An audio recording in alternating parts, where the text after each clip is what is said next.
आज आम जह्नी आलू बादाम को लेकिन एक सुंदर रेसिपी बनैबा देखिए जमती सुंदर देखा खायापी डबल स्वाद आसब।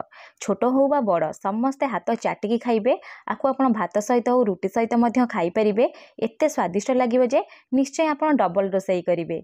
नमस्कार, प्रतिदिन रोसई को आपण मानकु अनेक अनेक स्वागत। आपण मानकु अनुरोध रहिला जदि चैनल नुआ अछंती प्लीज चैनल को सब्सक्राइब करनेबे। ता सहित वीडियो को प्लीज गोटे लाइक करेंगे। जह्नी रही स्वादिष्ट रेसिपी बनवाई मुझे 3टी जह्नी नहीं आपण हिसाब से क्वांटिटी कम बेसी करें।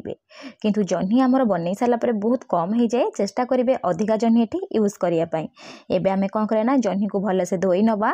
काटी सारापर जह्नी को जमा भी धोबेनी। तापर कौन करें आगपट और पछपट को टिके काटी नेबे। काटी नहीं सारापर दुई फाड़ करेंगे। तापर कौन करें जह्नी को चोपा छड़े नेबे। चोपा ये जमा भी रखिबेनी, खायापी जमा भी टेस्ट आसबनी। देखिपे मुझे जह्नीर चोपा को छड़े नहीं। आपड़ ये चोपा को फोपाड़ेनि। आप चाहिए जह्नी चोपार चटनी कर खाइबे, बहुत स्वादिष्ट लगे। एवं आम कौन करें जह्नी को काटिबा। प्रथम आम कौन करें जह्नी को यहपरी दुई फाड़ कर नवा। दुई फाड़ कर सारापर एठी आपन कौन करें आहरी दुई फाड़ करे। टोटाल ये 4 फाड़ करे। आउ गोटे कथा मन रखिथे, जह्नी जेहेतु भाजी सारापर बहुत नरम हो जाए से आप जह्नी को टे बड़ बड़ पीस रखिए। देखिपे मुझे सबू जह्नी को काटी नहीं। एबे चलतु गोटे कड़ई बसैबा। कड़ई में मुझे कौन करना अल्प टिके दे चिना बादाम। बादाम को टिके दे सारापर जस्ट बादाम को टिके भाजी नेबे। देखिपे बादाम जो यहीपरी पूरा क्राक आसब ना जानवे जे बादाम पूरा भाजी हो गला। आपको गोटे काढ़ी गोटे प्लेट रखिने ठंडा हाँपाई छाड़देवे। एबे कौन करें गोटे मसला पेस्ट बनैबा। से गोटे मिक्सिंग जार रे गोटे टमाटो को ये काटिकी दे दूची। ता सहित जो बादाम को आम छड़े रखी ना बादाम को देदबा। ता सहित ये आम कौन करें 3 ରୁ 4ଟି काजू देदबा। काजू दे सारापर गोटे पेस्ट बनै आनिबा। देखिपे केते क्रीमी पेस्ट बनी। आपको गोटे साइड रे रखी नबा। एपटे गोटे कड़ई बसई। कड़ई आम देदबा 1 ରୁ 2 ଚାମଚ तेल। तेल जितेबाला गरम हो मीडियम साइज 2ଟି आलू को मुझे चोपा छड़े काटिकी दे दूची। आपड़ चाहिए केवल जह्नी बनई पारे। मुझे आलू 2ଟି यूज करी। जस्ट 1 मिनिट भाजी नेबे। तापर कौन करें कभर लगेदेवे। कभर लगे लो फ्लेम 3 ରୁ 4 मिनिट छाड़देवे। 3 ରୁ 4 मिनिट हो गला। आलू प्राय आमर 40 ରୁ 50% सीझीगला। एवं आम कौन करें आलू को जस्ट 1 ରୁ 2 मिनिट भाजी नवा। भाजी नहीं सारापर फ्लेम को एबे मीडियम टू हाई रखिबा। जेहेतु आम ये जह्नी यूज करवा ना, जह्नी रे बहुत सारा पानी थाए। एबे आम कौन करें जह्नी को देदबा। जह्नी को दे सारापर एठी आम कौन करें जह्नी और आलू को जस्ट 1 ରୁ 2 मिनिट भाजी नवा। जो फ्लेम को ये मीडियम टू हाई ही रखिए। आलू आमर सीझी जाइए। जह्नी सीझापी कम समय लगी थाए। आ जह्नी बहुत सारा पानी बाहरी थाए। एबे आम कौन करें स्वाद हिसाब से लुण देदबा। ता सहित अल्प टिके देदबा हलदी गुंड। हलदी गुंड दे सारापर एठी आपन कौन करें जस्ट 1 ରୁ 2 मिनिट सबू जिनस को टिके भाजी नेबे। देखिपे फ्लेम को मीडियम टू हाई रखिकी पाखापाखि मु 1 मिनिट भाजी नहीं। भाजी नहीं सारापर एठी आम कभर लगेदबा। कभर लगे 2 ରୁ 3 मिनिट ही छाड़िबा। बेसी छाड़बेनी जेहेतु फ्लेम मीडियम टू हाई अच्छी ना तलुपटू लगिज। देखिपे 3 मिनिट हो गला। मुझे कभर काढ़ी नौची। एबे आम कौन करें फ्लेम को मीडियम टू हाई रखिकी जस्ट 1 ରୁ 2 मिनिट भाजी नवा। तापर एमती खेलैकी छाड़देवे। जो एक्स्ट्रा पानी थी ना पानी सब मरीज। आ देखिपे जह्नी पूरा क्वांटिटी धीरे धीरे कम हो गला। आ कलर भलसे चेंज हो गला। यहीपर तो लाइट ब्राउन कलर आसब। जह्नी को बेसी भाजबेनी। सबू जह्नी आलू को कौन करें काढ़ी गोटे प्लेट रखिने। देखिपे केते सुंदर कलर आसी जह्नी आलूर।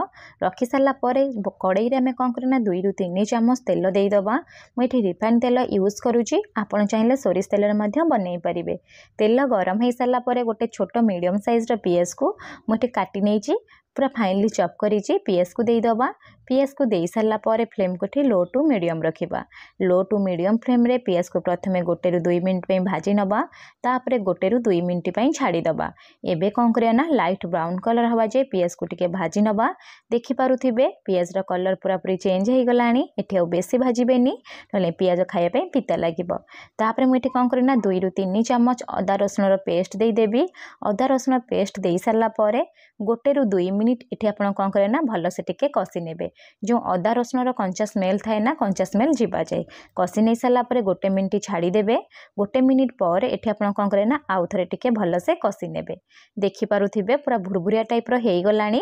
एबे आमे कौन करे ना जो पेस्ट बनै की रखिथिले टमाटो काजू और भजा बादाम रो से पेस्ट को दे देबे। ए पेस्ट देबे देखि पूरा क्रीमी टाइप रो ही लागिवो तरकारी आपण को खाइबे पई। पेस्ट देई सारला पर जस्ट 1 ରୁ 2 मिनिट प्रथमे कौन करे ना टिके ना मिसेई नेबे। मिसेई नै सारला पर एठी आपण लूण यूज करिवे। मने रखिथिबे जेतोळे आमे भाजिथिले सेतोळे मध्ये लूण देइथिले। एबे आमे कौन करे ना अल्प टिके खाली ग्रेवी पई लूण देई दबा। लूण देई सारला पर आकु टिके जस्ट मिसेई नबा। तापर फ्लेम को लो टू मीडियम रखिबे। जेहेतु आमे टे काजू और भजा बादाम यूज करछे ना तळु लागि जिवो। तापर कवर लगे कि 2 ରୁ 3 मिनिट छाड़ी देबे। 2 ରୁ 3 मिनिट हे गलानी म आपन कवर काढी के देखै दउची देखि पारुथिबे।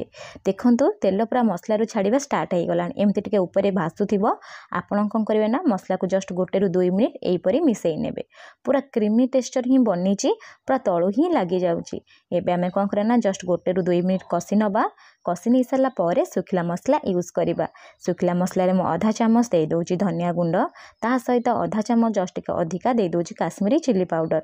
आधा चामच मिठी मीट मसला यूज करूची। आपन को मन पसंद रो मसला ठी यूज करि परिबे। ता सहित अल्प टिके हळदी गुंड दे दबा कलर पई। एतिकी सुखिला मसला दे सारला परे एमे कोन करबा ना भलो से 1 ରୁ 2 मिनिट कषि नबा।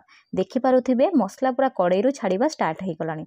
आ मसला रो कलर देखंतु पूरा परफेक्ट आसीची। एबे आमे कोन करे ना सब सुखिला मसला सेजिया पई जस्ट 1 ରୁ 2 चामच पानी दे दबा। पानी दे सारला परे आको आमे कोन करे ना जस्ट 1 ରୁ 2 मिनिट मिसेई नबा। मिसेई सारला परे फ्लेम को सेमती लो ही रखिबे। जमा भी हाई करिवेनी। तापर कवर लगे कि 2 मिनिट ही छाड़ीबे बेसी छाड़ीबेनी। जेहेतु आमे सुखिला मसला सब यूज करछे ना मसला सिझिया पई 2 मिनिट हे गलानी मिठी आपन कवर काढी के देखै दउची।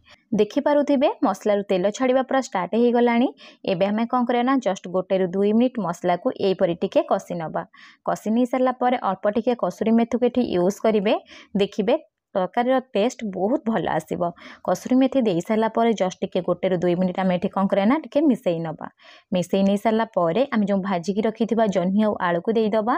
फ्लेम को एबे मीडियम कर दबा। जन्ही आलू को देई सारला परे जस्ट 1 ରୁ 2 मिनिट एठी आपण कोन करे ना मसला सहित जन्ही आलू को कसिबे।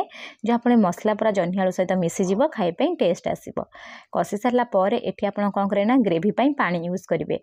आ गोटे कथा मने रखिथिबे जन्ही रे बहुत सारा पानी थाए एठी बेसी पानी देबेनी।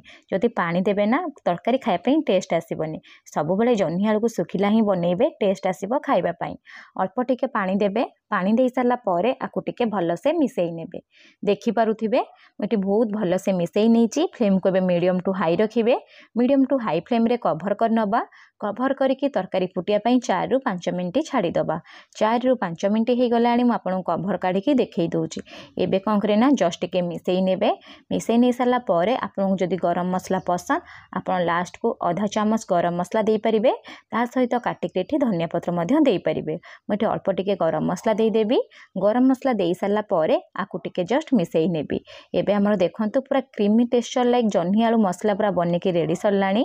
आपन आकु बनांतु एते स्वादिष्ट लागिबो जे घर को जेबे भी जन्ही आसीबो आपनकर इच्छा हबो सब बेले एई परी ही बनै खाइबा पई। आ निश्चय कमेंट सेक्शन रे शेयर करिवे जन्ही आलू मसला केमिति बनिला। वीडियो यदि पसंद आस्तिबो लाइक करिवे। पुणी देखा हबो नेक्स्ट वीडियो रे। धन्यवाद।